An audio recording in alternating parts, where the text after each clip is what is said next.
Tem pessoas que conseguem cuidar de todo mundo, mas sentem desconforto de cuidar delas mesmas. Quando tentam olhar para elas, algo pesa. E talvez você nunca tenha percebido isso dessa forma, nesse olhar. E eu quero que você comece a perceber o seguinte: às vezes, você pensa em descansar um pouco e imediatamente sente que deveria estar fazendo outra coisa. Pensa em dizer não e começa a imaginar como é que a outra pessoa vai reagir diante do seu não. Pensa muitas vezes em se afastar um pouco para ter um momento só seu para respirar. E aí você sente como se estivesse decepcionando alguém. E o mais interessante é que muitas vezes ninguém pediu nada de você naquele momento, mas ainda assim alguma coisa dentro de você reage. Como se começar a ser a sua prioridade, como se começar a se escolher um pouco, ativasse uma sensação de culpa. E isso acontece tão automaticamente que a maioria das pessoas nem percebe. Só vai sentindo desconforto. E aí volta para o lugar de sempre.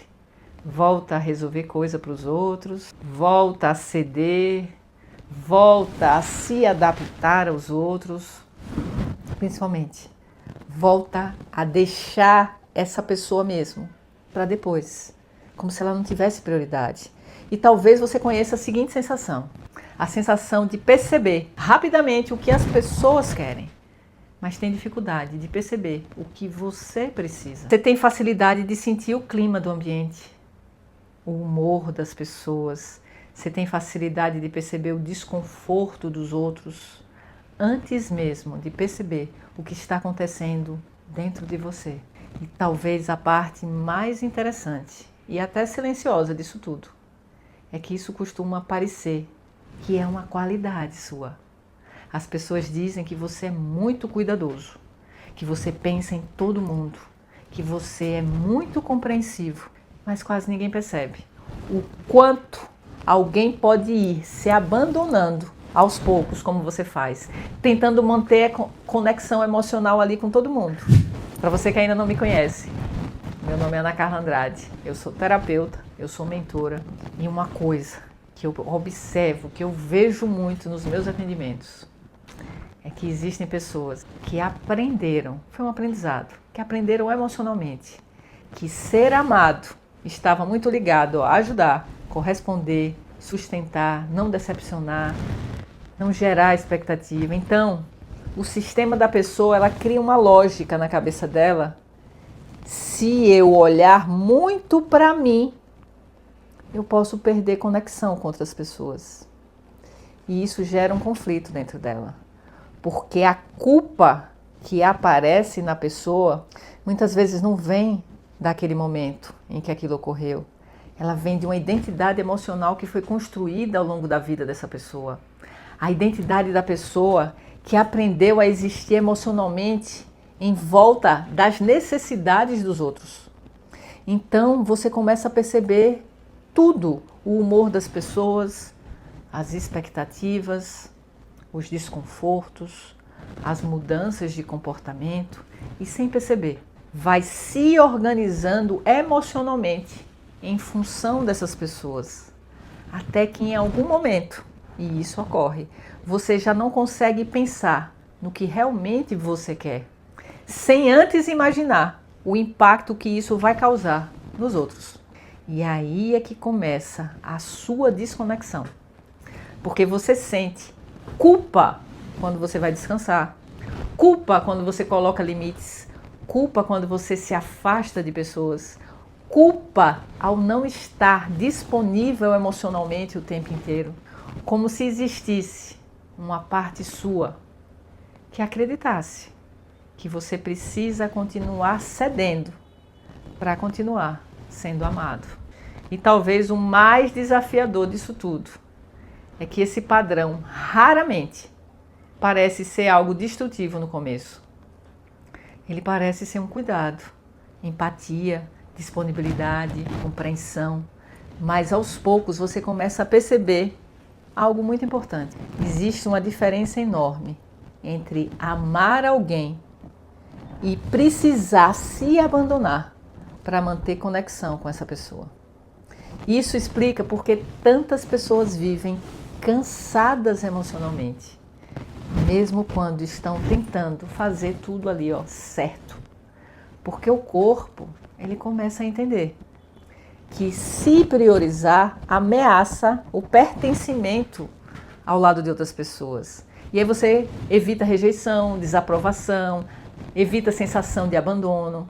E uma das formas que você acaba encontrando para fazer isso é continuar colocando o outro emocionalmente na sua frente, mesmo quando isso dói, mesmo quando isso te esgota, mesmo quando isso faz você desaparecer emocionalmente aos poucos. E talvez a parte mais profunda disso tudo é que você pode passar muito tempo sem se perceber, porque esse padrão, ele costuma muitas vezes ser elogiado. As pessoas gostam de quem está sempre disponível, quem ajuda todo mundo, quem nunca incomoda, quem sempre entende os outros. Mas quase ninguém pergunta para você: quem está percebendo realmente o que passa por você? Porque muitas vezes nem você mesmo está se percebendo. E isso ali cria um vazio que é muito desafiador de você mesmo saber explicar. Porque vai chegando um momento em que você começa a sentir que não sabe mais viver pensando em você, sem você sentir culpa. E isso eu digo que cansa profundamente, porque não é só o esforço físico que vai cansando, é o esforço emocional constante de continuar se deixando para depois. E quando você começa a perceber isso, aí sim, algo começa a mudar.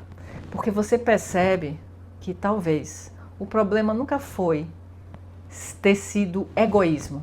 Talvez o seu sistema só tenha aprendido cedo demais que você precisava se abandonar um pouco para você continuar pertencendo emocionalmente. E isso muda completamente a forma como você começa a olhar para você. Porque agora a pergunta deixa de ser: como eu aprendo a me priorizar? E a pergunta passa a ser: por que o meu corpo reage como se olhar para mim fosse perigoso? E essa percepção, ela vai mudando as coisas dentro de você. Perceba o seguinte: na próxima vez que você sentir culpa por pensar em você, pare, faça uma pausa. Se observe nesse momento. O que exatamente parece ameaçador nisso? Desapontar alguém? Perder conexão? Parecer que você é egoísta? Ou simplesmente você não está disponível emocionalmente o tempo inteiro? Não tente corrigir isso no momento, sem voltar para isso aqui. Só perceba. Porque quando você tem consciência, você começa a deixar isso aqui visível, você começa a entender que você não tenha dificuldade de se amar. Talvez você tenha aprendido a sobreviver emocionalmente, se deixando em segundo plano. E talvez você comece a perceber que o importante seja o seguinte: você não precisa continuar se abandonando. Você não precisa continuar se abandonando para se sentir amado, para se sentir aceito, ou dentro do pertencimento de outras pessoas. Porque qualquer construção em cima do seu abandono sempre sobra emocionalmente para você, e isso é uma fatura alta. E quando isso começa a ser percebido por você, você começa a perceber você mesmo. Talvez não de uma vez, mas aos poucos. Porque essa programação ela foi instalada. Então você precisa ter mais consciência, menos culpa e menos necessidade de desaparecer emocionalmente para você manter conexão. Se isso fez sentido para você, se esse vídeo fez sentido para você, eu deixei aqui um material na descrição onde eu aprofundo exatamente isso, explicando o que é que está por trás desses padrões que a gente carrega. Depois você dê uma olhada. E se em algum momento você se reconheceu nesse vídeo, eu quero que você me conte aqui nos comentários. Me coloque aqui, porque muitas vezes o seu comentário, o seu sentimento em relação a esse vídeo, muitas vezes não é só seu. E isso vai ajudando outras pessoas a se perceberem também. E se esse conteúdo te ajudou de alguma forma, curta esse vídeo. Compartilhe com alguém que precisa entender isso. E mais, e se você quer continuar entendendo o que é que está por trás de tudo isso que você sente, se inscreva aqui no canal. A Consciência que Cria. Até o próximo vídeo. Até lá.